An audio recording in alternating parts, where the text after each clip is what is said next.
નમસ્કાર વિદ્યાર્થી મિત્રો, ધોરણ 8 વિજ્ઞાન ચેપ્ટર 16 પ્રકાશ.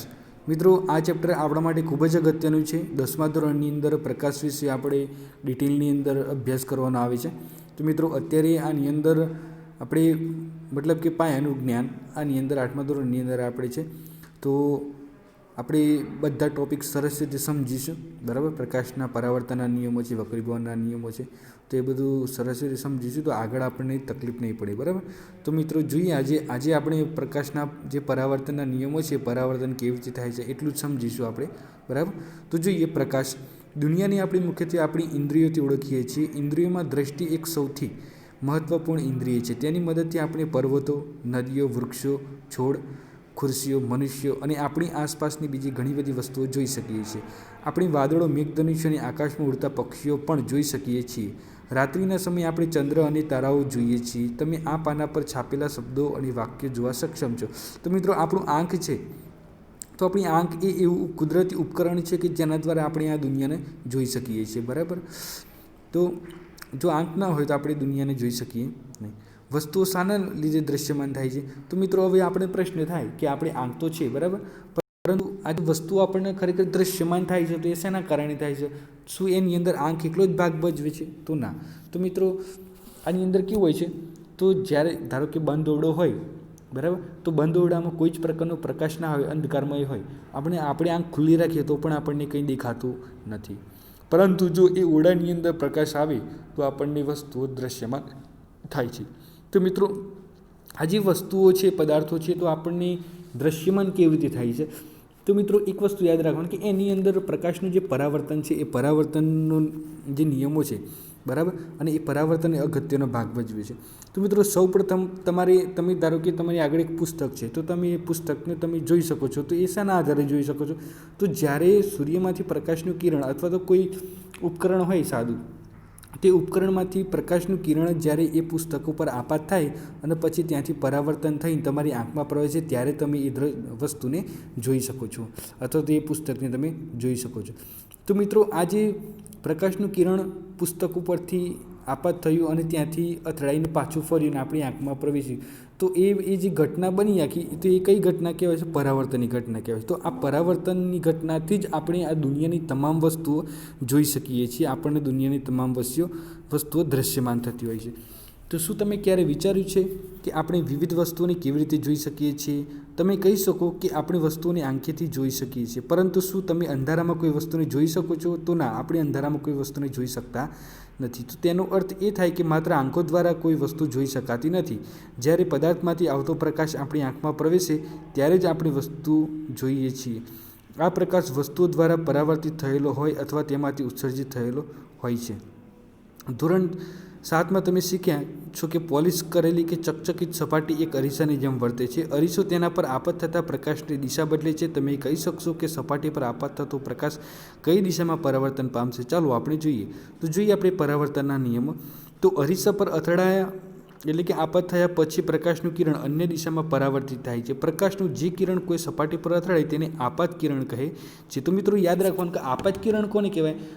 તો કોઈ પણ વસ્તુ પર પ્રકાશનું કિરણ અથડાય છે તો એને શું કહેવામાં આવશે? આપાત કિરણ કહેવાય છે.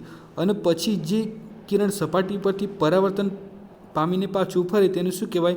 પરાવર્તિત કિરણ. એટલે અથડાઈને જે કિરણ પાછું ફરે છે તો આ પાછું ફરતું કિરણને આપણે શું કહીએ છીએ? પરાવર્તિત કિરણ. અને એ ઘટનાને આપણે પરાવર્તન કહીએ છીએ. તો તમારા મિત્રની મદદથી કાગળ પર સમતલ અરીસાનું સ્થાન, આપાત કિરણ અને પરાવર્તિત કિરણ દર્શાવતી રેખાઓ દોરો અને કાંસકો દૂર કરો. જે બિંદુએ આપાત કિરણ અરીસાને અથડાય છે ત્યાં અરીસો દર્શાવતી રેખા સાથે 90° કોણ બનાવતી રેખા દોરો. આ રેખા એ પરાવર્તક સપાટીને તે બિંદુ પાસે દોરેલ લંબ કહેવાય છે.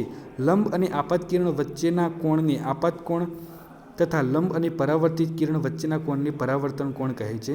આપાત કોણ અને પરાવર્તન કોણ માપો. આપાત કોણ બદલીને અનેક વખત આ પ્રવૃત્તિનું પુનરાવર્તન કરો. આકૃતિ 16.1માં માહિતી ભરો.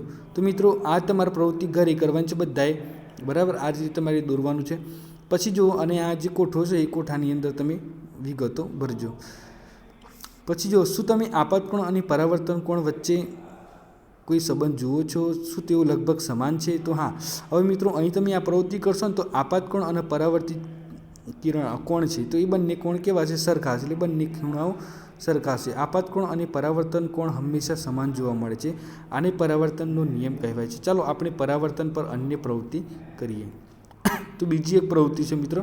તો જુઓ આ પ્રવૃત્તિની નીચે, જ્યારે તમે સમગ્ર કાગળ એક ટેબલ પર ફેલાય છે ત્યારે તે એક સમતલને રજૂ કરે છે. આપાત કિરણ આપાત બિંદુએ દોરેલ લંબ અને પરાવર્તિત કિરણ આ બધા એક સમતલમાં હોય છે.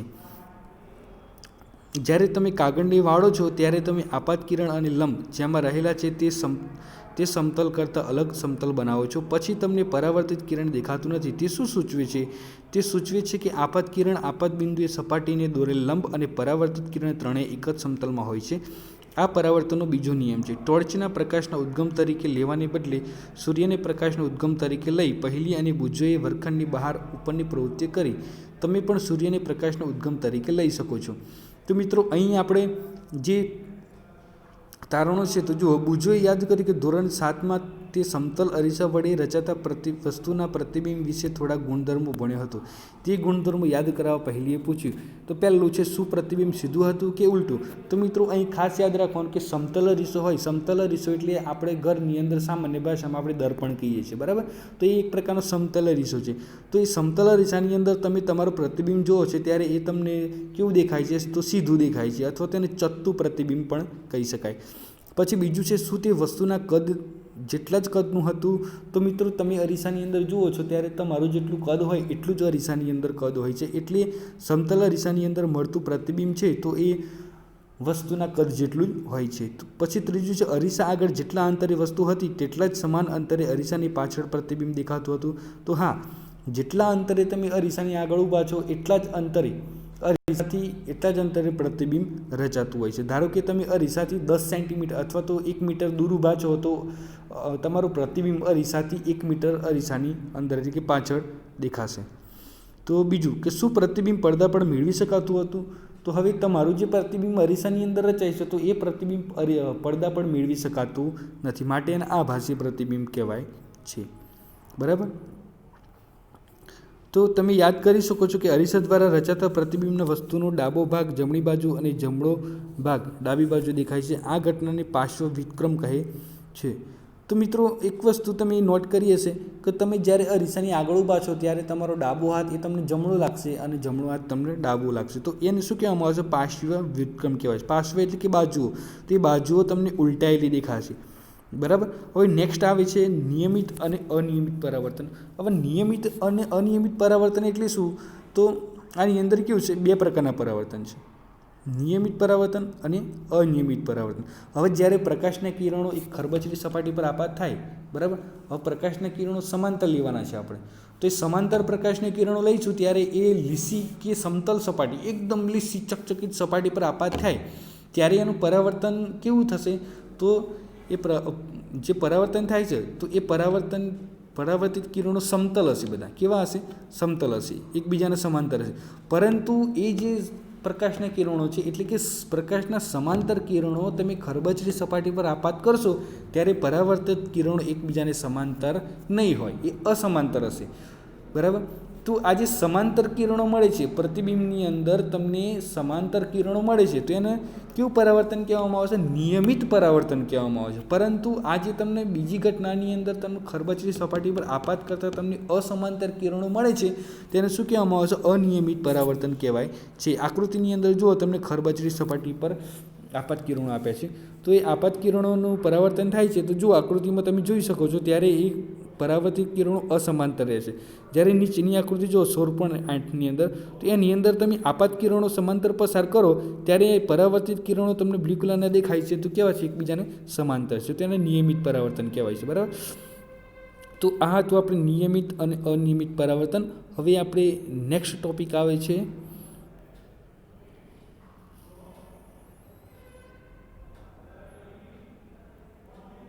ગુણક પ્રતિબિંબોવાળો. નેક્સ્ટ ટોપિક આવે છે એ આપણે આવતા વિડીયોની અંદર ચર્ચા કરીશું.